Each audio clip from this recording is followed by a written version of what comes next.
औरंगजेब भारत को एक इस्लामिक राष्ट्र के तौर पर स्थापित करना चाहता था और इसके लिए उसकी नीतियां भी बहुत स्पष्ट थी।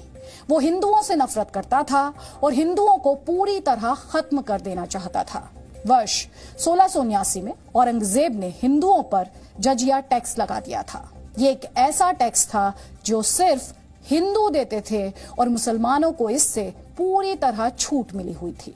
इस दमनकारी टैक्स को लागू करने से पहले औरंगजेब के दरबारियों ने एक सर्वे भी कराया जिसमें लोगों को 3 श्रेणियों में बांटा गया: अमीर, गरीब और मध्यम वर्गीय हिंदू परिवार। इस सर्वे का मकसद ये तय करना था कि किस हिंदू से कितना टैक्स वसूला जा सकता है और इसके पीछे एक मंशा ये भी थी कि जजिया टैक्स से बचने के लिए बहुत सारे हिंदू मुसलमान बन जाएं। हालांकि आज हमारे देश में जो लोग औरंगजेब के भक्त बने हुए हैं उन्हें शिवाजी महाराज का एक प्रसंग याद रखना चाहिए। शिवाजी महाराज ने जजिया टैक्स के विरोध में औरंगजेब को एक पत्र लिखा था जिसमें उन्होंने कहा था कि औरंगजेब एक ऐसा राजा है जो अपना खजाना गरीब हिंदुओं को लूट कर भरना चाहता है। शिवाजी महाराज ने अपने इस पत्र में औरंगजेब की सांप्रदायिक नीतियों का भी विरोध किया था। लेकिन इसे विडंबना ही कहेंगे कि आज शिवाजी महाराज के महाराष्ट्र में एक जिले का नाम औरंगाबाद है जो औरंगजेब के नाम पर ही पड़ा है।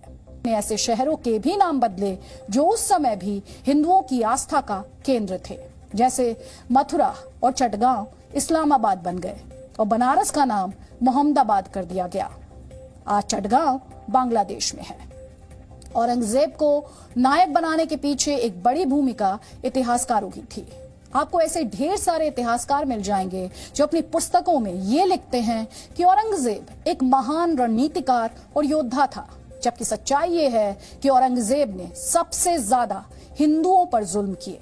वर्ष 1672 में उसने एक आदेश जारी किया जिसमें यह कहा गया था कि भविष्य में हिंदुओं को कोई भी जमीन ना दी जाए।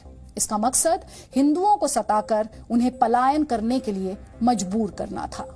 17वीं शताब्दी में औरंगजेब ने दर्जनों हिंदू मंदिर तुड़वाए जिसमें मथुरा का श्री कृष्ण मंदिर भी था। वर्ष 1670 में इस मंदिर की भव्यता से चिढ़कर औरंगजेब ने इसे तुड़वा दिया था और इसके एक हिस्से में शाही ईदगाह मस्जिद बनवा दी थी। ये मस्जिद आज भी मथुरा में उसी जगह पर मौजूद है जहां ऐसा माना जाता है कि वहां कंस का कारागार था और उसी कारागार में भगवान श्री कृष्ण का जन्म हुआ था। इस मामले में हाल ही में अदालत में एक याचिका दायर हुई थी जिसमें मथुरा की एक कोर्ट से इस मस्जिद का भी सर्वे कराने की मांग की गई थी। यानी याचिकाकर्ता चाहते हैं कि ज्ञानवापी की तरह मथुरा में स्थित इस मस्जिद का भी सर्वे हो ताकि मंदिर की वास्तविकता देश के लोगों को पता चल सके। इसी तरह वर्ष 1669 में औरंगजेब ने काशी के प्रसिद्ध विश्वनाथ मंदिर को तोड़ने का आदेश दिया था। इस मंदिर को तोड़कर यहां ज्ञानवापी मस्जिद का निर्माण कराया गया जो आज भी उसी जगह पर मौजूद है और जिससे जुड़े हुई जानकारी थोड़ी देर पहले हमने आपको डीएनए में दी। इसके अलावा औरंगजेब ने अपने कार्यकाल में गुजरात के सोमनाथ मंदिर को भी 2 बार तोड़ने का आदेश दिया। पहली बार 1659 में और दूसरी बार 1706 में।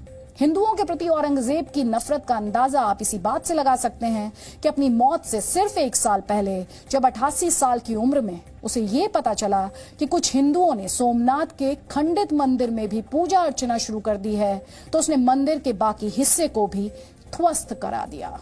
मासिरे आलमगिरी नाम की पुस्तक में लिखा है कि एक बार जब औरंगजेब चित्तौड़ पहुंचा तो उसने वहां कई मंदिरों में हिंदुओं को पूजा करते देखा, जिसके बाद उसने चित्तौड़ के 63 मंदिरों को ध्वस्त करा दिया। औरंगजेब के बारे में ये वो तमाम बातें हैं जिनके बारे में हमारे देश के लोगों को ईमानदारी से कभी बताया नहीं गया। आपने भी ये बातें स्कूल में कभी पढ़ी नहीं होंगी, बल्कि इस मिलावटी इतिहास को लोगों के दिमाग में बैठाने के लिए कई तरीके अपनाए गए।